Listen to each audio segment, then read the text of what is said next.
বিরতির পর স্বাগত। প্রতিবেশীর শেষকৃত্যে গিয়ে রহস্যজনকভাবে নিখোঁজ হয়ে গেলেন 50 ঊর্ধ্ব এক ব্যক্তি। রীতিমতো চাঞ্চল্য। প্রতিবেশীরা জানাচ্ছেন যে রহস্যজনকভাবেই নাকি তিনি নিখোঁজ হয়ে গেছেন। নিখোঁজ ব্যক্তির খোঁজে থানায় দ্বারস্থ হয়েছে এবার পরিবার। ঘটনা উত্তর ত্রিপুরা জেলার কদমতলা থানাধীন রাজনগর গ্রামে।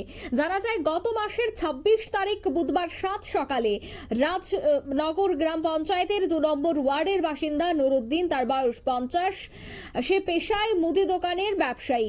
তিনি কোনো এক প্রতিবেশীর শেষকৃত্যে বাড়ি থেকে বেরিয়েছিলেন, কিন্তু শেষকৃত্যে গেলেও তিনি আর বাড়িতে ফিরে আসেননি, এমনটাই কিন্তু পরিবারের মূলত বক্তব্য। পরিবারের লোকজন, আত্মীয় স্বজন সহ আশপাশ এলাকায় অনেক খোঁজাখুঁজির পরেও তাকে না পেয়ে অবশেষে বৃহস্পতিবার দুপুরে কদমতলা থানায় একটি নিখোঁজ মামলা রুজু করে।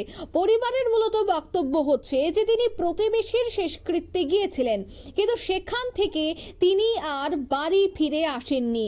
তবে রহস্যজনকভাবে এই নিখোঁজের ঘটনায় কিন্তু জনমনে এবার প্রশ্ন উঠতে শুরু করেছে। কি বলছেন সংশ্লিষ্টরা, শোনাচ্ছি।